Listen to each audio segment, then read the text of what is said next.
चलो तो आज ધોરણ 11 માં પ્રકરણ નંબર 8 કોષ જીવનનો એકમ આ ચેપ્ટર માં આપણે આગળના ટોપિક તરફ અભ્યાસ કરીએ। છેલ્લે આપણે આદિકોષ કેન્દ્રીય કોષ અને આદિકોષ કેન્દ્રીય કોષોનો આવરણ અને તેના રૂપાંતરણ વિશે અભ્યાસ કર્યો અને એના અંદર આવતી સૂક્ષ્મ રચનાઓ રસદાની જેવી રચના રિબોઝોમ વિશે આપણે માહિતી મેળવી। તો હવે વિદ્યાર્થી મિત્રો આપણે સુકોષ કેન્દ્રીય કોષની અંદર કઈ કઈ અંગિકાઓ આવે છે અને કઈ કઈ રચનાઓ છે એના વિશે આપણે અભ્યાસ મેળવવાનો છે। તો સૌપ્રથમ આપણે સુકોષ કેન્દ્રીય કોષોનું ઇન્ટ્રોડક્શન જોઈ લઈએ।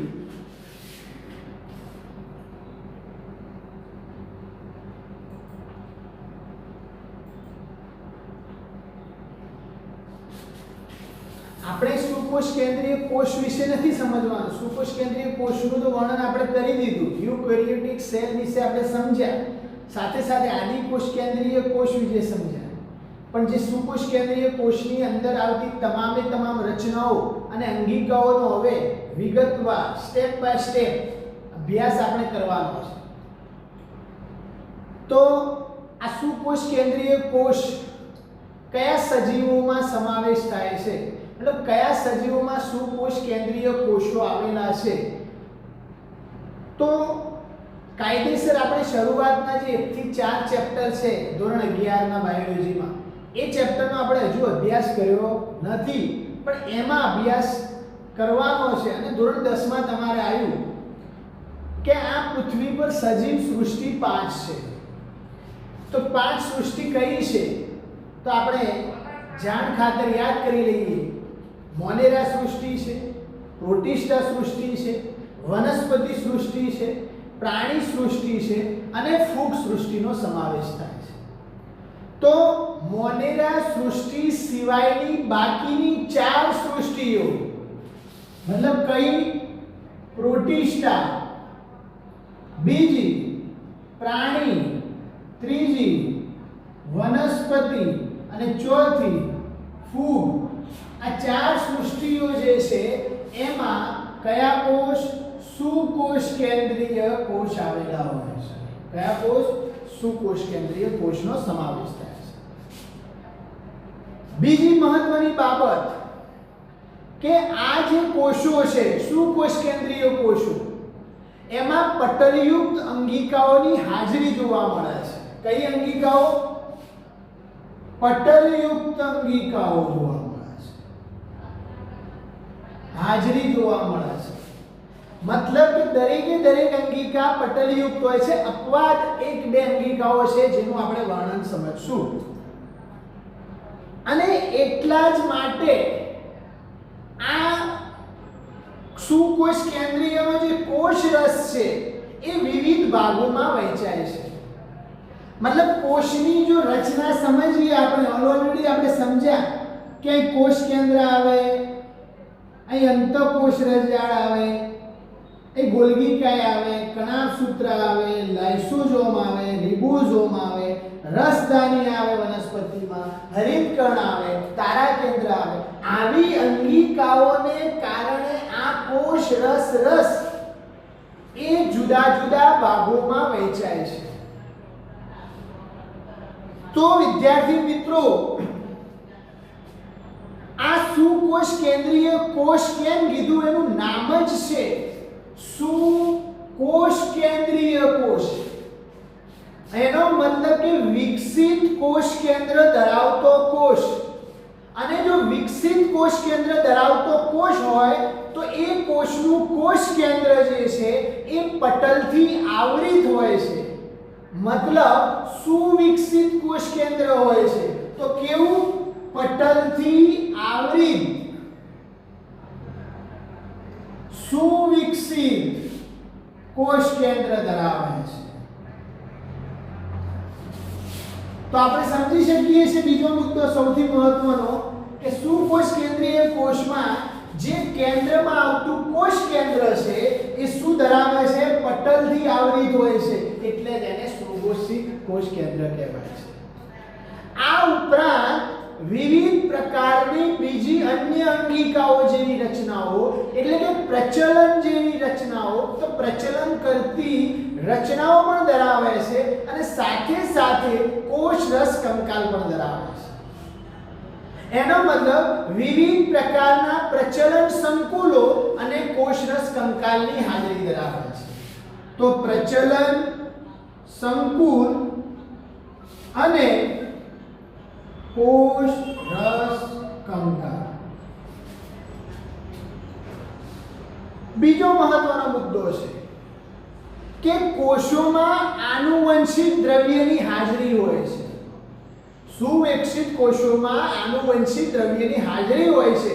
તો શું આદિકોષ કેન્દ્રીયમાં આનુવંશિક દ્રવ્યની હાજરી નથી હોતી?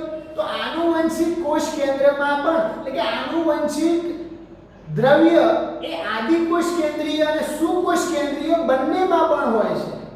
પરંતુ સુકોષ કેન્દ્રીય કોષમાં આ આનુવંશિક દ્રવ્ય એટલે કોણ? તો ડીએનએ. પણ ડીએનએ કયા સ્વરૂપે હોય છે? ડીએનએ રંગસૂત્ર સ્વરૂપે હોય છે. મતલબ આ રંગસૂત્ર જે છે એ રંગસૂત્રમાં કોણ આવેલું હોય છે? ડીએનએ. જ્યારે કે આદિકોષ કેન્દ્રીયમાં ડીએનએ આવેલું હોય છે પરંતુ રંગસૂત્ર દ્રવ્ય સ્વરૂપે આવેલું એટલે કે રંગસૂત્ર સ્વરૂપે આવેલું હોતું નથી.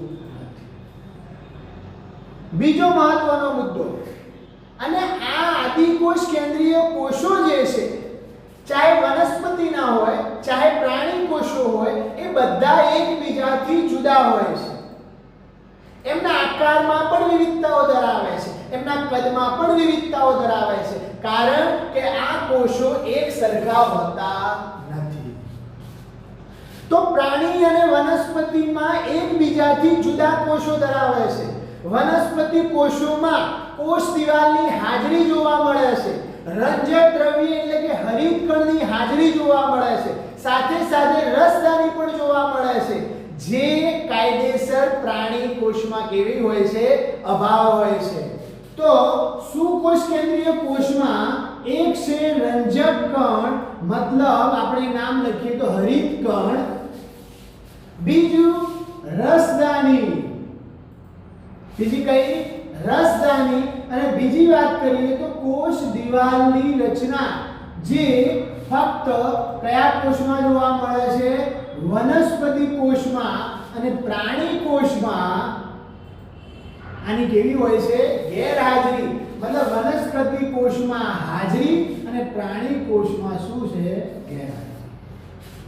એવી જ રીતે પ્રાણી કોષમાં તારા કેન્દ્ર જોવા મળે છે અને તારા કેન્દ્ર વનસ્પતિ કોષમાં એનો શું હોય છે? અભાવ હોય છે. તો વિદ્યાર્થી મિત્રો, આ એક જનરલ માહિતી હતી જે સુકોષ કેન્દ્રીય કોષોની. હવે આપણે સ્ટેપ બાય સ્ટેપ સુકોષ કેન્દ્રીયની રચનાઓ સમજવાની છે. તો સૌથી પહેલી રચના સુકોષ કેન્દ્રીયની આપણે કોષ રસ પટલને સમજવાનું છે. શું સમજવાનું છે? કોષ રસ પટલ.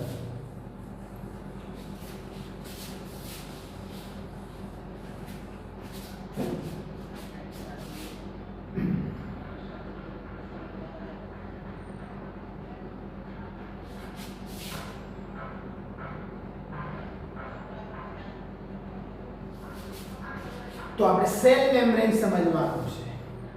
કોષ રસ પટલ કોષ રસ સ્તર તરીકે પણ ઓળખવામાં આવે છે. તો સૌપ્રથમ ઈસવીસન 1950 માં, કઈ સાલમાં? ઈસવીસન 1950 માં ઇલેક્ટ્રોન માઇક્રોસ્કોપની શોધ પણ થઈ એના પછી, તથા મનુષ્યના રક્તકણના કોષરસ પટલની રાસાયણિક માહિતી, આ રાસાયણિક માહિતીની ચકાસણી પરથી કોષરસ પટલની જાણકારી પ્રાપ્ત થઈ. કઈ સાલમાં? 1950 માં. ઇલેક્ટ્રોન માઇક્રોસ્કોપની ઓલરેડી શોધ થઈ ગઈ હતી, એટલે એની મદદથી મનુષ્યના રક્તકણ નામના કોષની સૌપ્રથમ ચકાસણી થઈ અને એના અભ્યાસ પરથી આપણને એની રચનાઓની જાણકારી પ્રાપ્ત થઈ અને એમાં જે રચનાની જાણકારી પ્રાપ્ત થઈ એ આપણે કોષ રસ પટલની અતિ સૂક્ષ્મ સંરચના આ અતિ સૂક્ષ્મ સંરચનાને આપણે સમજવાની છે. તો કોષ રસ પટલની સૂક્ષ્મ સંરચનાને આપણે સમજીએ. તો વિદ્યાર્થી મિત્રો સૂક્ષ્મ સંરચનાને આપણે સમજવાની છે. હવે જે કોષની આજુબાજુ જે પાતળું પટલ છે એ પટલ કાયદેસર બે સ્તરોમાં આવેલું છે. કેટલા સ્તરો? બે સ્તરોમાં ગોઠવાયેલું છે અને આ બે સ્તર કોના બનેલા છે? તો લિપિડના સ્તરો છે. શાના છે? લિપિડના. मतलब कोश रस पटल બે સ્તરોમાં ગોઠવાયેલા લિપિડ આવેલા હોય છે. मतलब લિપિડના અણુઓ હોય છે. આ કોશ રસ પટલમાં લિપિડની જો રચનાની ગોઠવણી જોવા મળે તો આ ગોઠવણીને જોતા તમે સમજી શકો છો કે એમાં બે ભાગ ધરાવે છે. હવે હું આકૃતિ દોરું અને એના દ્વારા આપણે સમજવાની છે. તમારી બુકમાં પણ એની આકૃતિ છે.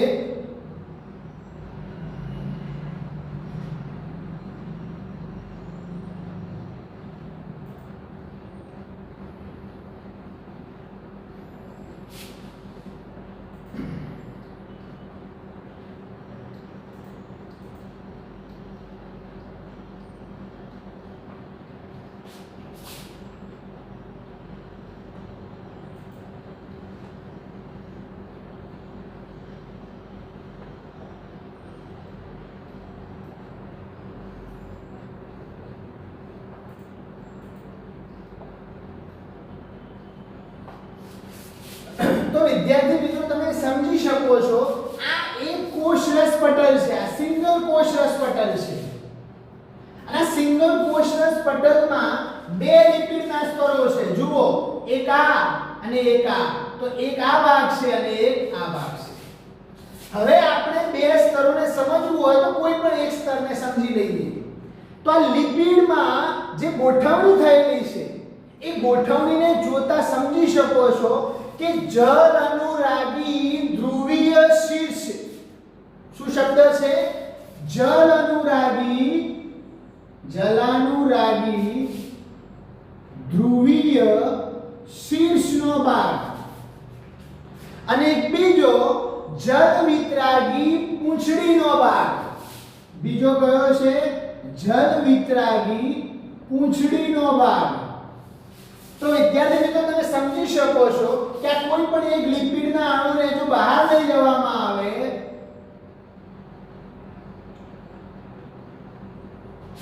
તો આ જે ભાગ છે એ જલ અનુરાગી ધ્રુવીય શીર્ષ જે કઈ તરફનો? બહાર તરફનો ભાગ છે અને જલ વિતરાગી પૂંછડીનો ભાગ એ સ્તરમાં અંદર તરફનો છે. કારણ કે અગર આ બાજુથી જુઓ તો પણ ધ્રુવીય શીર્ષ બહારની તરફ અને આ બાજુથી જુઓ તો પણ ધ્રુવીય શીર્ષ બહારની તરફ. એટલે ધ્રુવીય શીર્ષ જલ અનુરાગી બહાર તરફ અને જલ વિતરાગી પૂંછડી કઈ તરફ? અંદર તરફ. તો હવે બે શબ્દોને આપણે સમજવાના છે કે જલ અનુરાગી એટલે શું? તો આની સંધિ છૂટી પાડો તમે સમજી શકો છો. જલ અનુરાગી જળને અનુરાગ હોય તેવું, મતલબ પાણીમાં દ્રાવ્ય હોય તેવો ભાગ. શામાં? પાણીમાં દ્રાવ્ય હોય તેવો. અને જલ વિતરાગી મતલબ જળને અનુકૂળ ના હોય તેવું. એનો મતલબ પાણીમાં દ્રાવ્ય ન હોય. અને જે પાણીમાં દ્રાવ્ય ન હોય એ શામાં દ્રાવ્ય હોય? લિપિડ દ્રાવ્ય હોય. કે શામાં દ્રાવ્ય હોય? લિપિડ દ્રાવ્ય હોય. તો સૌથી બહારનો જે છે એ ધ્રુવીય શીર્ષ અને અંદરનો જે છે એ જલ વિતરાગી પૂંછડી. આનાથી તમે સ્પષ્ટ જોઈ શકો છો કે જો આ જલ વિતરાગી પૂંછડીનો ભાગ છે એનો મતલબ લિપિડનો ભાગ છે તો પૂંછડી એ લિપિડના ઘટકોની બનેલી હોય અને લિપિડના ઘટકોમાં શું આવે? તો એ હાઇડ્રોકાર્બન ધરાવે છે. શું ધરાવે છે? હાઇડ્રોકાર્બન. તો પૂંછડી એ સંતૃપ્ત હાઇડ્રોકાર્બનની બનેલી છે. શાની બનેલી છે? સંતૃપ્ત હાઇડ્રોકાર્બન. અને સંતૃપ્ત હાઇડ્રોકાર્બનની બનેલી હોવાથી એ જલકૃત પર્યાવરણથી કેવી હોય છે? રક્ષિત હોય છે. તો વિદ્યાર્થી મિત્રો તમે સમજી શકો છો કે કોષ રસ પટલની રચના જોતા એ બે સ્તર લિપિડનો બંધારણ ધરાવે છે. એની ગોઠવણી જો જોવા જઈએ, એનો વિગતવાર જો અભ્યાસ કરીએ તો આ બે સ્તરીય લિપિડ બંધારણમાં લિપિડનો જે અણુ છે એમાં બહારનો તરફ શીર્ષ ધ્રુવીય જલ અનુરાગી અને અંદરની તરફ જલ વિતરાગી અધ્રુવીય પૂંછડીનો ભાગ છે. અને આ પૂંછડી એ અજલ વિતરાગી હોવાથી સંતૃપ્ત હાઇડ્રોકાર્બનની બનેલી છે. એ જલકૃત પર્યાવરણથી રક્ષિત છે. કારણ કે તેલ ઉપર પાણી નાખો તો પાણી અને તેલ મિક્સ થતું નથી. તો તમે સમજી શકો છો કે લિપિડ અને પાણીનું ક્યારે પણ મિશ્રણ ના થાય. તો સંતૃપ્ત હાઇડ્રોકાર્બનની બનેલી હોવાથી એ પાણીનું શું કરે છે? અંદર પ્રવેશવા દેતા નથી. એટલે જલકૃત પર્યાવરણથી કેવા હોય છે? રક્ષિત હોય છે. તો આ જે કોષ રસ પટલમાં જે લિપિડના ઘટક જે છે, આ જે લિપિડ છે એ ફક્ત એકલું લિપિડ છે કે એની સાથે અન્ય ઘટકો આવેલા છે? તો તમે ધોરણ 10 માં પણ સાંભળ્યું હશે, કોષ રસ પટલનું વર્ણન ધોરણ 10 માં પણ આવતું કે આ કોષ રસ પટલમાં લિપિડ જે છે એ ફોસ્ફર સાથે જોડાયેલું છે. મતલબ ફોસ્ફરસના અણુ સાથે જોડાયેલ હોવાથી એને ફોસ્ફોગ્લિસરાઇડનો અણુ તરીકે ઓળખવામાં આવે છે. મતલબ લિપિડ અને ફોસ્ફેટના અણુ મળી અને આ જે લિપિડ છે એ શાનું છે? ફોસ્ફોગ્લિસરાઇડ. કેમ? તો લિપિડ વત્તા ફોસ્ફરસ એટલે ફોસ્ફોગ્લિસરાઇડ તરીકે ઓળખવામાં. આ ઉપરાંત આ કોષ રસ પટલમાં અન્ય ઘટકો જેવા કે પ્રોટીન અને કાર્બોદિતના અણુઓ પણ આવેલા હોય છે. જેવી રીતે ફોસ્ફરસ હોય છે એ ઉપરાંત અન્ય ઘટકો પ્રોટીન વત્તા કાર્બોદિતના ઘટકો પણ આવેલા હોય છે. તો વિદ્યાર્થી મિત્રો તમે સમજી શકો છો કે કોષ રસ પટલમાં ફોસ્ફોલિપિડનો અણુ કયો? ફોસ્ફોગ્લિસરાઇડ ના કહેશો અને તમે ફોસ્ફોલિપિડ તરીકે પણ જો ઓળખશો તો પણ એ ખોટું નથી. તો ફોસ્ફોલિપિડ પ્લસ પ્રોટીન જેવા અણુઓનું બનેલું હોય છે. જ્યારે મનુષ્યના રક્તકણના બંધારણની વાત કરીએ તો મનુષ્યના રક્તકણમાં કોષ રસ પટલમાં 52% પ્રોટીન આવેલા હોય છે અને 40% શું આવેલું હોય છે? લિપિડ આવેલા હોય છે. મતલબ રક્તકણમાં 52% શું છે? પ્રોટીન છે અને 40% શાનું બંધારણ છે? લિપિડનું છે. તો વિદ્યાર્થી મિત્રો કોષ રસ પટલ જે છે આ કોષ રસ પટલમાંથી જો અલગીકૃત કરવામાં આવે, આ પ્રોટીનને અલગ કરવામાં આવે અને કોષ રસ પટલના અલગ કરી અને જો તપાસવામાં આવે તો કોષ રસ પટલના જે પ્રોટીન છે એ બે પ્રકારના જોવા મળે છે. કેટલા પ્રકારના? બે પ્રકારના. આ બે પ્રકારના પ્રોટીન કયા છે? તો સૌપ્રથમ એક પ્રકાર છે અંતર્ગત પ્રોટીન અને બીજો પ્રકાર છે બહિર્ગત પ્રોટીન. કયા પ્રકાર છે? અંતર્ગત પ્રોટીન અને બીજો પ્રકાર છે બહિર્ગત પ્રોટીન.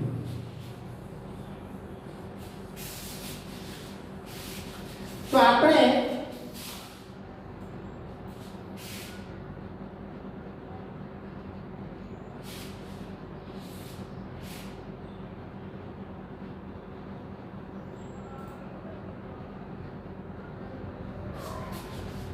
વિદ્યાર્થી મિત્રો આના આધારે આપણે સમજવાનું છે,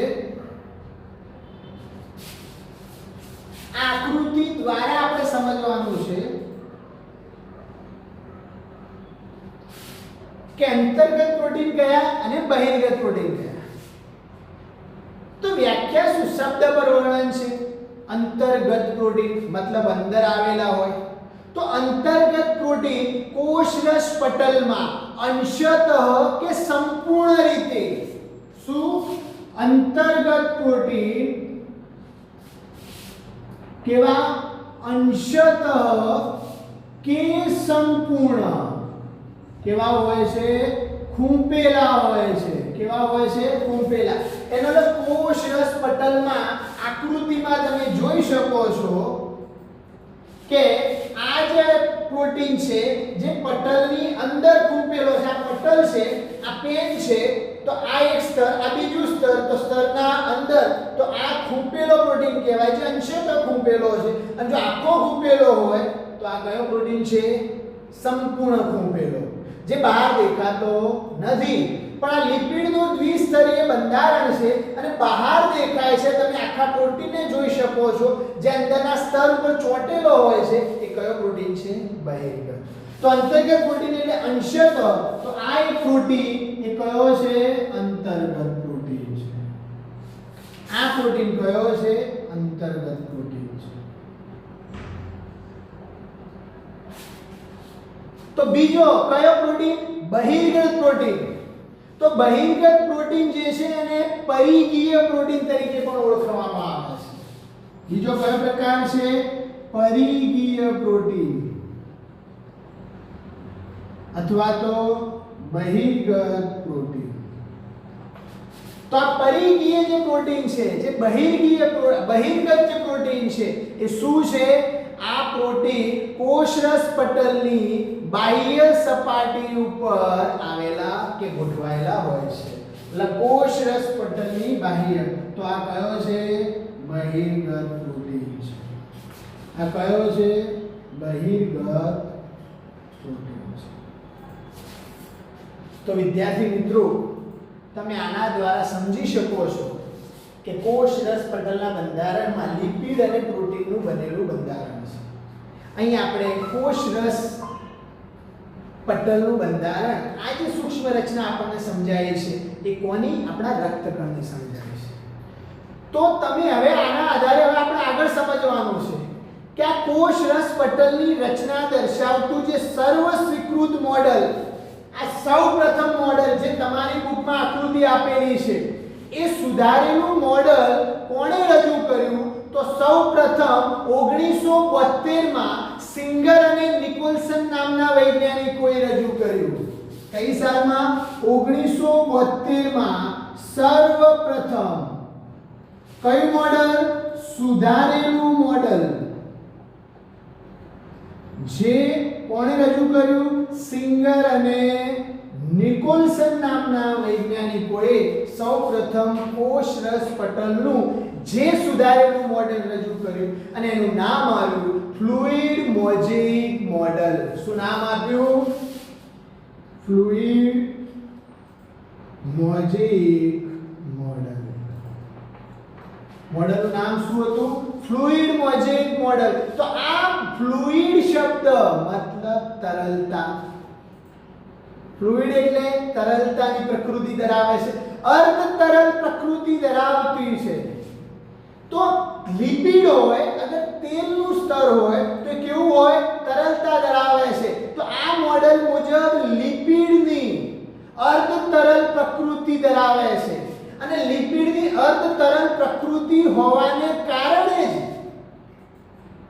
લિપિડની અર્ધ તરલ અને એમાં પણ દ્વિસ્તરીય કેવું દ્વિસ્તરીય લિપિડની અર્ધ તરલ પ્રકૃતિને કારણે અંદર રહેલા પ્રોટીન ચાહે અંતર્ગત પ્રોટીન હોય ચાહે બહારગત પ્રોટીન હોય બંને પ્રોટીનો પાર્શ્વીય ગતિ કરી શકે છે મતલબ પટલમાં પ્રોટીનની ગતિ કરવાની આ ક્ષમતાને શું કહેવાય છે તરલતા કઠણ દિવાલ છે તો આપણે આગા પાછા અંદર બહાર થઈ શકતા નથી પરંતુ અગર પાણી જેવું અગર ચરબી જેવું જો સ્તર હોય અને એવી દિવાલ હોય તો આપણે અંદર અને બહાર પોતાનું શું કરી શકીએ છીએ આજુબાજુ ગતિ કરી શકીએ છીએ અને પાર્શ્વીય ગતિ તરીકે ઓળખવામાં આવે છે અને આને જ કહેવાય છે શું તરલતા મતલબ આ ક્ષમતા કોના આધારે નક્કી થાય છે તરલતાના ગુણના આધારે નક્કી થાય છે તો પટલની જે તરલતા જે છે એ કોષના વિવિધ કાર્યો માટે જરૂરી મતલબ કેવા કાર્યો માટે તો કોષની વૃદ્ધિ માટે આંતરકોષીય જોડાણ માટે સ્ત્રાવ પેદા કરવા માટે, અંતઃસ્ત્રાવના સ્ત્રાવ કરવા માટે, કોષના વિભાજન માટે આ જે ક્રિયાઓ કોષની થાય છે એ કયા ગુણના કારણે, કોણ મહત્વ છે? તો એ તરલતાનું મહત્વ છે. તો વિદ્યાર્થી મિત્રો, આ છે ફ્લુઇડ મોઝેઇક મોડેલ અને સૌપ્રથમ કોણે રજૂ કર્યું? સિંગર અને નિકોલસને 1972 માં રજૂ કર્યું. જ્યારે કોષરસ પટલની સર્વપ્રથમ માહિતી 1950 માં આપણા રક્તકણના અંદર અભ્યાસ કરી અને તપાસવામાં આવ્યો. તો આ જનરલ માહિતી પૂરી થઈ. હવે આ જે કોષરસ પટલમાં થી અણુઓનું જે આરપાર વહન થાય છે એ અણુઓના આરપાર વહન વિશેનો મુદ્દો સમજવાનો છે. તો અણુઓનું કોષરસ પટલની આરપાર વહનને આપણે નેક્સ્ટ લેક્ચરમાં સમજશું. તો આજનો જે આ ટોપિક આપણે ભણ્યા એ ટોપિકમાં મને આશા છે કે તમે વાંચશો અને એને બરાબર બુક પ્રમાણે આપણે એને સમજવાનું છે. તો આજનું આ લેક્ચરને આપણે પૂરું કરીએ છીએ. Thank you.